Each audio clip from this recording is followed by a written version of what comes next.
Hi, Gaye DeRusso at the Majestic Rider. So today I want to talk to you about buddy sour. What is buddy sour? That's when two horses have an attraction for each other and they get very upset if the other horse goes out of view or goes somewhere without them. Why do horses get buddy sour? Some horses are not as independent as others, just like people, and they don't like to be alone. So once they make friends with a horse, they want to be with it all the time. It's like their best friend. And so they think when that horse leaves that he might not be coming back, and they get very upset. So that's what it is it's when the horse gets upset when its buddy is leaving. That's why they call it buddy sour. All right, so what do they do? So if one horse is taken out and the other one does not get to go with it, if the horse is in a paddock or a pasture, it usually runs around crazy. Runs around screaming, having a fit, and having a meltdown. And so it moves its feet because in the horse's mind, that's making it feel better. And it thinks it can get out and get to that other horse, or if it runs around, it thinks it can see it. But of course they can't because the other horse is left. If they're in a stall, sometimes they rear up. They will rear up and look over the other stall to see if that horse is there. They can kick. They leap through the air, they crow hop, they buck, they do all these sorts of things, which is just them having a temper tantrum because they're upset that their friend is not there. If you have a buddy sour horse and you tie him up at the trailer, but you tie him up on opposite sides, again, the horse can still have a meltdown because it cannot see the other horse, even though it might hear it there. And they can do the same things, rear up, kick out, buck, and it just has temper tantrums until it can see that other horse. So this can be a major problem. The hard part is some people ride together all the time, and they have two horses and they're pastured together, they're ridden together. And so if something happens with one horse, the other horse will get very upset and have a major issue. And this is hard in case one horse colics or dies or passes away for some reason, or has to go to the equine hospital because something's wrong with it. The other horse has a meltdown. So what can you do? Best things to do is to try to build up your horse's independence. Now again, when horses are buddy sours, sometimes it's both horses, sometimes it's just one horse that has that meltdown because the other horse is more independent, doesn't care as much, but the other one freaks out when the other one leaves. So sometimes you just have to mostly work on one horse. Sometimes you have to work on both of them. So first you have to figure out, are both horses buddy sour or is it just one? What you're trying to do is get in the horse's mind that when that other horse leaves, it's a good thing, not a bad thing, because again, they're going to feel nervous and anxious when it goes away. So you're trying to make it a good thing when that horse goes away. So what are good things? Good things to the horse is not work. Good things to the horse are rest and food. Those are their two major motivators for doing anything: rest, food, and of course making their life peaceful. So when you are going to separate those other horses, if they have a major issue, you're not going to do it for long periods of time in the beginning. You're going to do it for very short periods of time until that horse gets more comfortable of being alone. So sometimes that's just a couple of minutes that horse can actually be away from the other horse.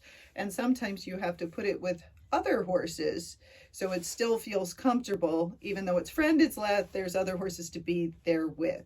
And so sometimes that would help. So again, you can feed that horse a special treat when it's away from the other horse. You could feed it grain, you could feed it alfalfa, you could graze it, you could do anything that horse normally likes to do, but do it when it's away from that other horse and not when it's together. When you have those horses together, if you can work on it, you're trying to give that horse work, something that's not fun. So when those horses are together, you want to try to make them work. Now again, that works with some, but other ones you're like, we're trail riding, what are we going to do?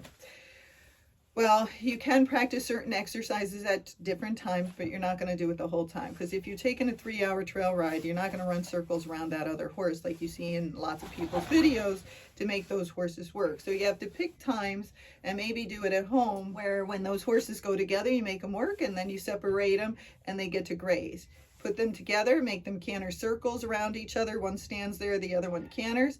Take the one cantering away, and let it eat grass, or let it stand and rest, but away from the other horse. So keep trying to put them together at different times, make them work, take them apart, let them rest, or let them have a treat or graze. That will also get through the horse's mind of that it's better to be without that other horse.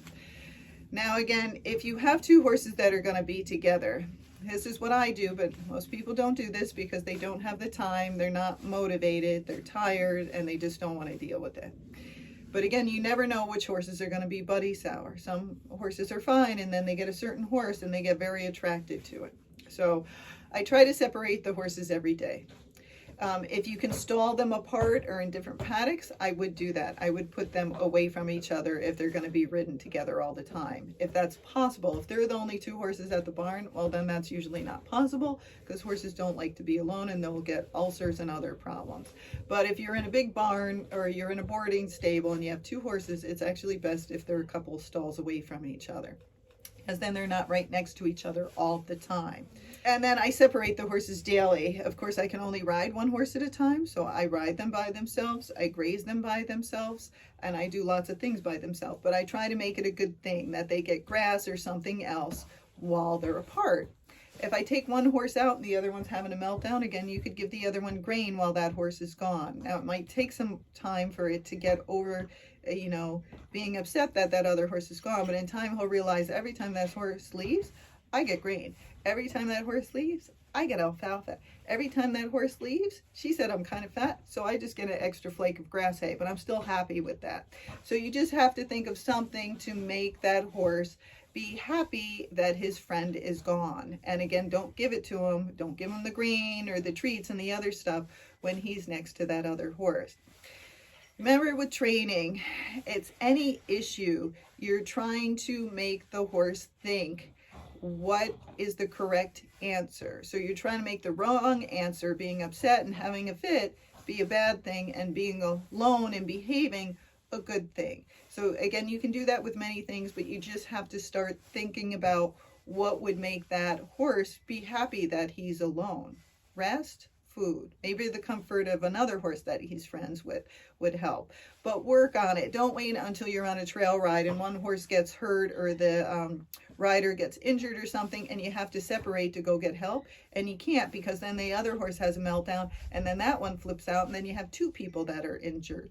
So work, if you have any situation, a behavior issue that horse has, start working on it. Start working on it small, and then over time, do more and more time apart so those horses don't care as much. But just like people, some are more needy versus others. Again, one horse might need more work than that other horse. So one horse might need more work on it than the other horse.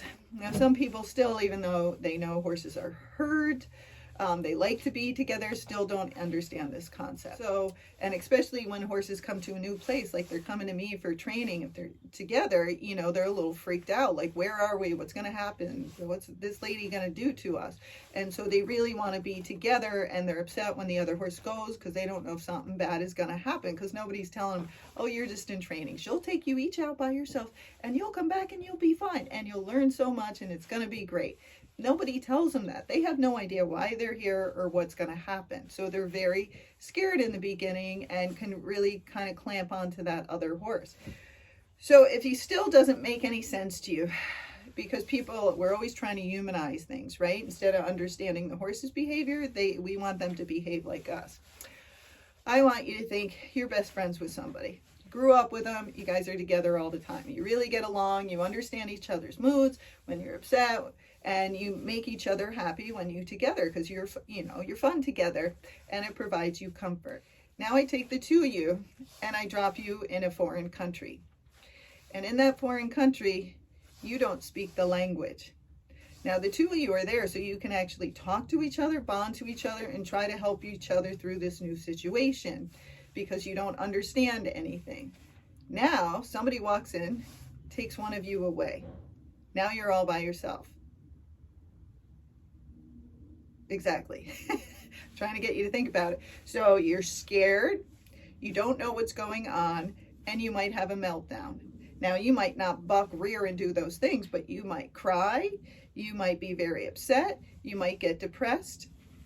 and you might get very anxious. You might even have a panic attack. So that's the same things that those horses are doing. Now, if you're in the foreign country and you guys don't speak the language and you're hanging out together and somebody comes up and takes your friend away, and they take them away for 2 minutes, or you can still see them, and then they come back, you're like, oh, are you okay? Did they do anything to you? Now the other person's no, I have no idea. They brought me over there, they brought me back, whatever.